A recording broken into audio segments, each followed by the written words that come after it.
ನೋಡ್ತೀವಿ ನಮ್ಗೆ ಏನಿದ್ರು ಗಿಲ್ಲಿ ನಟ ಸರ್ ಅವರು ಚೆನ್ನಾಗಿ ಮಾಡ್ತಾರೆ. ಗಿಲ್ಲಿ ನಟ ಏನಿದ್ರು ಸ್ಟೇಟ್ ಫಾರ್ವರ್ಡ್ ಸರ್, ಮುಖ ಕೊಡ್ದಂಗೆ ಹೇಳ್ಬಿಡ್ತಾರೆ ಸರ್. ಅಶ್ವಿನಿ ಅವರು ನೋಡಿ ಸರ್, ಅವರು ಮೊನ್ನೆ ಇವರು ರಕ್ಷಿತಾ ಅವ್ರಿಗೆ ಏನೋ ಒಂದ್ ಮಾತಂದ್ರು, ಅದೆಲ್ಲ ಆತರ ಮಾತಾಡಬಾರ್ದು. ದಯವಿಟ್ಟು ಹೇಳ್ತೀನಿ, ದಯವಿಟ್ಟು ಮಾತಾಡಬೇಡಿ. ಒಂದೇ ನಿಮಿಷ ಸರ್, ಇವರು ಕಾಕ್ರೋಚ್ ಇದಾರಲ್ಲ, ಅವ್ರು ಆಚೆ ಇದ್ದಾಗ ಒಂದ್ ಸ್ವಲ್ಪ ನಮಗೆ ಹೆವಿ ಮರ್ಯಾದಿತ್ತು. ಇವಾಗ ಬಿಗ್ ಬಾಸ್ ಹೋದಾದ್ಮೇಲೆ ಅವ್ರಿಗೆ ಮರ್ಯಾದಿನೇ ಇಲ್ಲ ಸರ್. ಯಾಕಂದ್ರೆ ಅವರು ತುಂಬಾ ಒಬ್ಬ ಕಡಕ್ ಆರ್ಟಿಸ್ಟ್ ಅಂದ್ರೆ ಕಾಕ್ರೋಚ್ ಸರ್. ನೀವು ಅಶ್ವಿನಿ ಮೇಡಮ್ ಬಗ್ಗೆ ಕೇಳಿದ್ರಿ, ದಯವಿಟ್ಟು ಅಶ್ವಿನಿ ಮೇಡಮ್ ಇನ್ನೊಂದ್ಸಲ ಯಾರಿಗೂ ಆತರ ಮಾತಾಡಬೇಡಿ. ಯಾಕಂದ್ರೆ ನಿಮ್ ಮೇಲೆ ಗೌರವ, ಪ್ರೀತಿ, ಒಂದು ಅಕ್ಕ ಅನ್ನೋ ಒಂದು ಪ್ರೀತಿ ಬಾಂಧವ್ಯ ಜಾಸ್ತಿ ಇದೆ.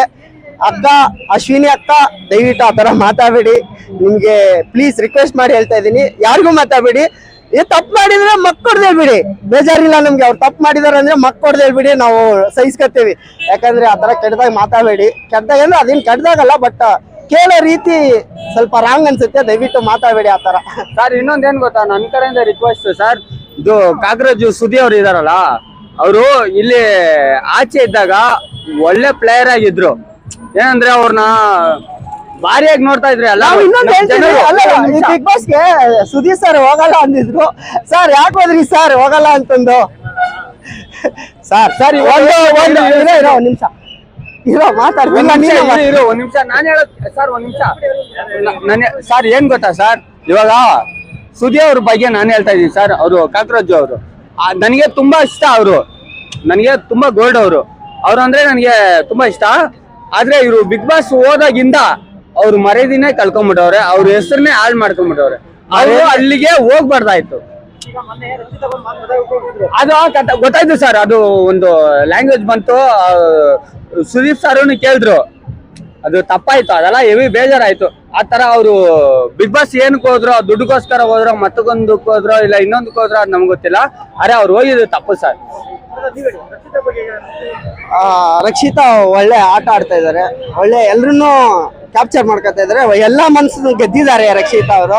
ಮೇಡಮ್ ಈಗೆಲ್ಲ ನೀವು ಅವಾಗಿಂದಾನು ನಾನು ನಿಮ್ಮ ಅಭಿಮಾನಿನೇ. ಅಭಿಮಾನಿ ಅಂದ್ರೆ ಯಾವ ತರ ಅಂದ್ರೆ, ನೀವು ಮಾತಾಡೋ ಮಾತು ಕನ್ನಡ ಕಲಿಬೇಕು ಅನ್ನೋ ಹಂಬಲ ನಮಗ್ ತುಂಬಾ ಇಷ್ಟ ಆಯ್ತು. ಕಲೀರಿ ಮೇಡಮ್, ಬೇಗ ಕಲೀರಿ ಕನ್ನಡನ.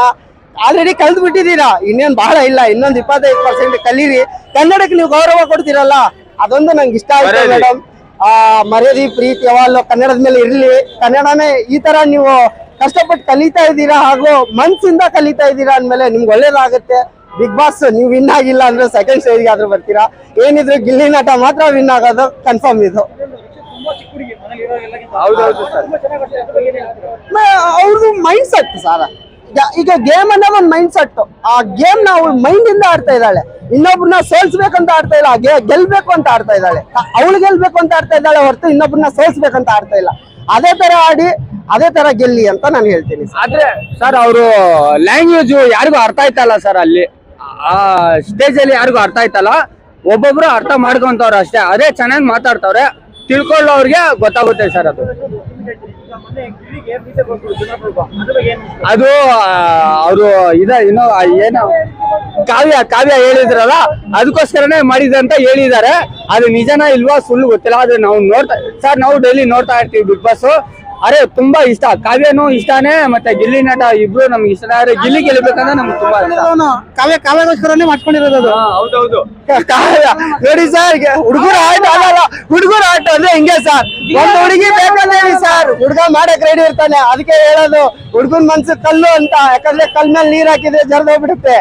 ಆದ್ರೆ ಒಂದ್ಸಲ ಕೆತ್ತಿದ್ಮೇಲೆ, ಒಂದ್ಸಲ ಒಂದ್ ಹೆಸರನ್ನ ಕೆತ್ತಿದ್ಮೇಲೆ ಕಲ್ ಮೇಲೆ ಯಾವತ್ತು ಹೊಳ್ಕಲ್ಲ ಸರ್. ಅದಕ್ಕೆ ಹೇಳೋದು ಹುಡುಗರ ಆಟ ಕಲ್ಲು ಅಂತ. ಅದನ್ನ ಹೊಡಿಬೇಡಿ ಅನ್ನೋದು ಅಷ್ಟೇ ಹುಡುಗಿಯರಿಗೆ ನಾವ್ ಹೇಳೋದು. ಗಿಲ್ಲಿಯಣ್ಣನಿಗೆ ನನಗೆ ಕಟ ವಿಷಯದಿಂದ ಕಾವ್ಯ ನಿಮ್ಗೆ ಅನಿಸ್ತು ಅಂತ. ಹೌದೌದು ಸರ್, ಬೇಡ ಸರ್. ಅಲ್ಲ ಲವ್ ಸ್ಟೋರಿ ಬೇಡ ಸರ್ ಬಿಗ್ ಬಾಸ್ ಅಲ್ಲಿ. ದಯವಿಟ್ಟು ಪ್ರತಿ ಸೀಸನ್ ಅದೇ ನೋಡೋದಾಗ್ಬಿಟ್ಟಿದೆ ನಮಗೆ. ಬೇಡ ಸರ್, ಏನಾದ್ರೂ ಸ್ವಲ್ಪ ಡಿಫ್ರೆಂಟ್ ಆಗಿ ಕೊಡಿ ಸರ್. ನೋಡಕ್ ಒಂದ್ ಸ್ವಲ್ಪ ಖುಷಿ ಆಗುತ್ತೆ ಬಿಗ್ ಬಾಸ್ ಅಲ್ಲಿ. ಯಾಕಂದ್ರೆ ನೀವು ಪ್ರತಿ ಸಲನು ಏನೋ ಸ್ವಲ್ಪ ಎಲ್ಲ ಮುಖಪರಿಚಯ ಇದ್ದಾರನ್ನ ಕರೆಸ್ತಾ ಇದ್ರು. ಈ ಸಲ ಎಲ್ಲ ಸೀರಿಯಲ್ಸ್ ಬೇರೆ. ಆಕ್ಚುಲಿ ನಮ್ಮ ಸೀರಿಯಲ್ ವರ್ಲ್ಡಿಗೆ ಮಾತ್ರ ಗೊತ್ತು ಅವ್ರ ಮುಖಗಳು. ನಮ್ಮ ಅಶ್ವಿನಿ ಮ್ಯಾಮ್ ಆಯ್ತು, ಈ ನಮ್ ಗಿಲ್ಲಿ ಬಿಡಿ ಕಾಮಿಡಿ ಮಾಡ್ಕೊಂಡು, ಪ್ರಾಪರ್ಟಿ ಕಾಮಿಡಿ ಮಾಡ್ಕೊಂಡು ಇಲ್ಲಿವರೆಗೂ ಬಂದ್ಬಿಟ್ಟ.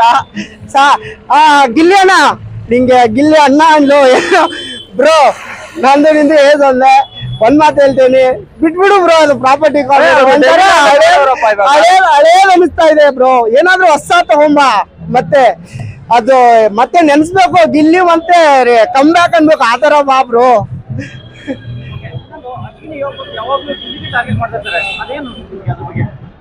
ಅದು ಓಡೋ ಕುದುರೆ ಕಾಲು ಎಳೆಯೋರು ತುಂಬಾ ಜನ ಸರ್ ಕೆಡಬೇಕನ್ನೋರು ತುಂಬಾ ಜನ ಒಂದ್ ಕುದುರೆ ರೇಸ್ ಇದ್ರೆ ಪಕ್ಕದವ್ನ್ ಗೆಲ್ಬೇಕು ಅನ್ನೋ ಹಂಬಲ ಇರ್ತದೆ ಅವ್ನ್ ಏನ್ ಮಾಡಕ್ಕೂ ರೆಡಿ ಇರ್ತಾನೆ ನಾನು ಹೇಳೋದು ಅರ್ಥ ಆಗುತ್ತಾ ಸರ್ ಪಕ್ಕದವನು ಓಡೋ ಕುದುರೆ ಕಾಲು ಎಳೆಯೋರು ತುಂಬಾ ಜನ ಹತ್ತೋ ಮೆಟ್ಲು ಓದಿಯೋರು ತುಂಬಾ ಜನ ಸರ್ ಆ ತರ ಆಗಿದೆ ನಮ್ ಗಿಲ್ಲಿ ಅವ್ರಿಗೆ ಅವ್ನ್ ಬೆಳೀತಾ ಇದ್ದಾನೆ ಅವ್ನ್ ಗೆದ್ದೆ ಗೆಲ್ತಾನೆ ಅನ್ನೋ ಒಂದ್ ಭಯ ಸರ್ ಮನೇಲಿರೋರ್ಗೆ 100% ಅವನೇ ಗೆಲ್ತಾನೆ ಅನ್ನೋ ಒಂದ್ ಭಯ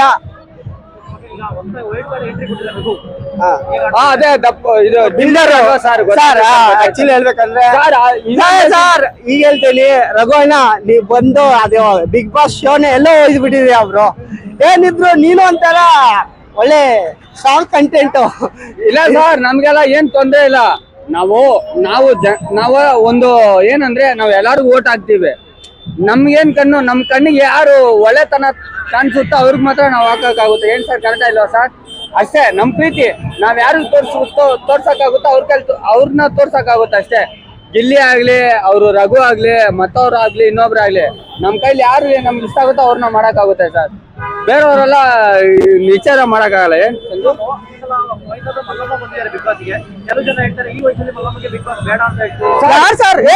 ಯಾರು ಸರ್ ಹೇಳಿದ್ದು ಜಸ್ಟ್ ನಂಬರ್ ಸರ್ ಸರ್ ಬಂದ್ ಹೇಳಿ ಹಂಗಾರೆ ಸಿನಿಮಾದಲ್ಲಿ ಹೀರೋಗಳು ಎಂತಿಂತ ವಯಸ್ಸಾದವರೆಲ್ಲ ಹೀರೋಗಳಾಗಿದ್ದಾರೆ ಅವ್ರ ಸಿನಿಮಾನ ಗೆಲ್ಲಿಸ್ಬೇಕು ಸರ್ ಉತ್ತರ ಕರ್ನಾಟಕದವ್ರು ಸರ್ ವಯಸ್ಸಾದ್ರು ಕಡಕಾಗೆ ಇರ್ತೀವಿ ಒಂದ್ ನಿಮಿಷ ಸರ್ ಅವರು ಎಜುಕೇಶನ್ ಮಾಡಿಲ್ಲ ಮಲ್ಲಮ್ಮ ಅಣ್ಣವ್ರು ಅವ್ರಿಗೆ ಏನಂತ ಏನು ಗೊತ್ತಿಲ್ಲ ನನ್ಗೆ ಇಷ್ಟ ಅಂದ್ರೆ ಅವ್ರೊಬ್ರೆ ಅವರೇ ಗೆಲ್ಬೇಕಂತ ನನ್ನ ಆಸೆ ಅದು ಬಿಟ್ರೆ ಗಿಲ್ಲಿ ಅವರು ವಯಸ್ಸಾಗದೆ ಅದಾಗದೆ ಹಂಗಾರೆ ಆರ್ಟಿಸ್ಟ್ಗಳಿಗೂ ವಯಸ್ಸಾಗಿರುತ್ತೆ ಸರ್ ಸಿನಿಮಾ ಮಾಡಿರ್ತಾರೆ ಪಾಪ ಸರ್ ವಯಸ್ಸು age just a number sir ಓಕೆನಾ sir age just a number ಅದು ಬಿಟ್ರೆ ಬೇರೆ ಏನಿಲ್ಲ ಸರ್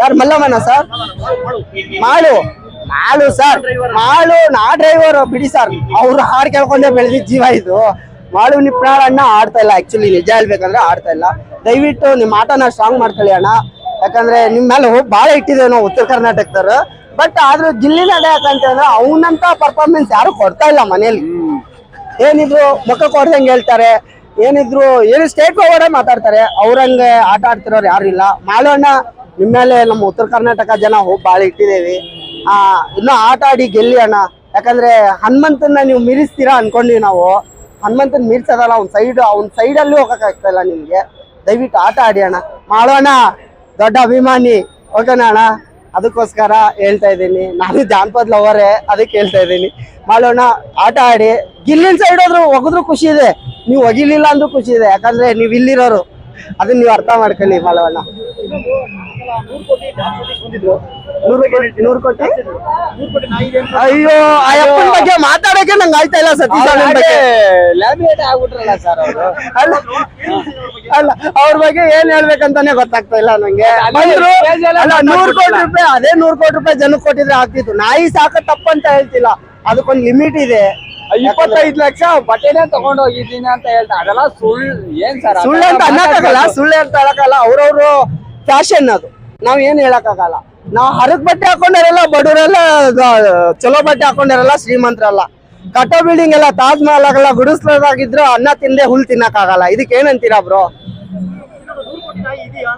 ಇಲ್ಲ ಸರ್ ಆತರ ಒಂದ್ ಮಾತೇ ಇಲ್ಲ 100 ಕೋಟಿ ಸರ್ 100 ಕೋಟಿ ಅನ್ನೋದು ನಮ್ ಜೇಬಲ್ಲಿ ಇರಲ್ಲ ಸರ್ 10 ರೂಪಾಯಿ ಅಲ್ಲ ಸರ್ ಖರ್ಚು ಮಾಡಕ್ಕೆ ಸುಮ್ನೆ ಹೇಳ್ತೇನೆ ಅಂದ್ರೆ ಹೇಳ್ಬೇಕು ಆಕಾಶನ ಮುಟ್ಟೋ ಲೆವೆಲ್ಗೆ ಹೇಳ್ಬಾರ್ದು ಸರ್ ಭೂಮಿ ಮೇಲೆ ಇದ್ಮೇಲೆ ಭೂಮಿ ಮೇಲೆ ಇರ್ಬೇಕು ಅದನ್ನ ಆಕಾಶಕ್ಕೆ ಆರ್ಬಾರ್ದು ಸರ್ ಪಕ್ಕ ಸುಳ್ಳು ಅಂತ ಹೇಳಲ್ಲ ಸರ್ ಯಾಕಂದ್ರೆ ಯಾನಾಯಿ ಬ್ರೀಡ್ ಎಷ್ಟು ರೇಟ್ ಅಂತ ನಮಗೂ ಗೊತ್ತಿಲ್ಲ ಓಕೆನಾ ಅದು ಹೇಳೋದ್ನ ಒಂದು ಪ್ರೂಫ್ ಇಟ್ಟು ಹೇಳಿ ಅನ್ನೋದು ಅಷ್ಟೇ ಸರ್ ಒಂದು ಪ್ರೂಫ್ ಇಂಪಾರ್ಟೆಂಟ್ ಈಗ ಒಬ್ಬ ಮನುಷ್ಯನ ಜೀವಂತ ಅದಾನ ಅಂದ್ರೆ ಅದಕ್ಕೊಂದು ಪ್ರೂಫ್ ಇರ್ತೈತಿ ಸತ್ತಾನಂದ್ರೆ ಡೆತ್ ಸರ್ಟಿಫಿಕೇಟ್ ಅಂತ ಕೊಡ್ತಾರೆ ಅಂತದೊಂದು ಪ್ರೂಫ್ ಇಟ್ಟು ಹೇಳಿ ಸರ್ ನಾವು ಒಪ್ಕೊಂತೇವೆ ಸರ್ ಅಲ್ಲೇ ಸುದೀಪ್ ಸಾರೇ ಅಲ್ಲೇ ಗಿಲ್ಲಿ ನಟಾಗಿ ಹೇಳಿದ್ರಲ್ಲ ಏನ್ ಹೇಳಿದ್ರು 100 ಕೋಟಿ ನಾಯಿ ಐತೆ ಅವ್ರು ಹೇಳಿದ್ರು ಗೊತ್ತಾ ಅವ್ನ ಡೈಲಾಗ್ ನಮ್ ಬೀದಲ್ಲಿ ಹೋದ್ರೆ ಬೋಟಿ ಕೊಟ್ರೇನೆ ಬಂದ್ಬಿಡುತ್ತೆ.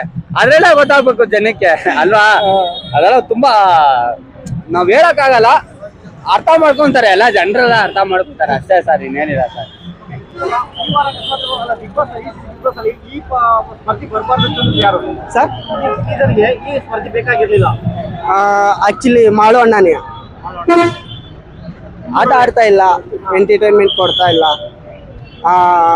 ಇನ್ನೊಂದು ಏನಂದ್ರೆ ಬೇಜಾರಾಗಬೇಡಿ ನಮ್ಮ ಉತ್ತರ ಕರ್ನಾಟಕ ಜನ, ಯಾಕಂದ್ರೆ ಪ್ರತಿಯೊಬ್ರು ಬೈಯೋದನ್ನ ಕೇಳಕ್ಕಾಗಲ್ಲ, ಪಬ್ಲಿಕ್ ಬೈಯೋದನ್ನ ಕೇಳಕ್ಕಾಗಲ್ಲ. ನಾವುಗಳು ಬೈಯಲ್ಲ, ಬೇರೆ ಪಬ್ಲಿಕ್ಗಳು ಬೈಯೋದನ್ನ ನಮ್ಮ ಕಡೆ ಕೇಳಕ್ಕಾಗಲ್ಲ, ಅದಕ್ಕೋಸ್ಕರ ಹೇಳ್ತಾ ಇದ್ದೀವಿ. ನಾವು ಫೈ ಯಾರು ಬರ್ಬೋದು?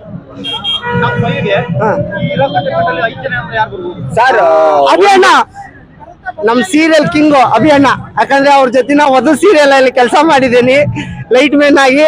ಅಭಿ ಅಣ್ಣ ಬರ್ಬೇಕು, ನೀವು ನಿಮ್ ಮೇಲೆ ಹೋಪ್ ಜಾಸ್ತಿ ಇದೆ ನಮ್ಗೆ. 4 ಜನ ಯಾರು?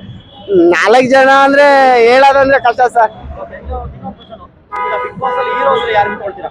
ಹೀರೋ ಅಂತ ತಗೊಂಡ್ರೆ ನಾವು ಗಿಲ್ಲಿ ನಟನೆ ಹೀರೋಯಿನ್ ಅಂದ್ರೆ ಹೀರೋಯಿನ್ ಅಂದ್ರೆ ರಕ್ಷಿತಾ. ಅವರು ಚೆನ್ನಾಗಿ ಏಜ್ ಅಲ್ಲಿ ಚಿಕ್ಕವರು, ಹೀರೋಯಿನ್ ಅಂದ್ರೆ ಹಂಗಲ್ಲ, ಕಾಸ್ಟಿಂಗ್ ವೈಸ್ ಅಂದ್ರೆ ಟಾಪ್ ಆಫ್ ಹೌಸ್ ಆ ತರ. ತಂಗಿ ಅಂದ್ರೆ ಯಾರು? ತಂಗಿ ಪಟ್ಕೊಳ್ಳೋದಾರೆ ಯಾರಿಗೆ? ಗಿಲ್ಲಿಗ್ ತಂಗಿ ಪಾಟ್ ಕೊಡೋದು ಅಂದ್ರೆ ಅವಳನ್ನೇ ಕೊಡ್ಬೇಕು ನಾನು ರಕ್ಷಿತಾ. ಹೀರೋಯಿನ್ ಅಂದ್ರೆ ಈಗ ಹೀರೋಯಿನ್ ಅಂದ್ರೆ ಮನೆಗೆ ಹೀರೋಯಿನ್, ಓಕೆನಾ? ವಿಲನ್ ಏನಿದ್ರು ಅಶ್ವಿನಿ ಮ್ಯಾಮೆ. ಲೇಡಿ ವಿಲನ್ ಜೆಂಟ್ಸ್ ಅಲ್ಲಿ ಬಂದು ರಘುನೇ ಬಿಲ್ಡರ್. ಕಾಮಿಡಿ ಅನ್ನೋ ಚಂದ್ರಪ್ರಭಾ. ಸೈಡ್ ರೋಲು ಇದಾರಲ್ಲ, ತುಂಬಾ ಜನ ಇದಾರೆ.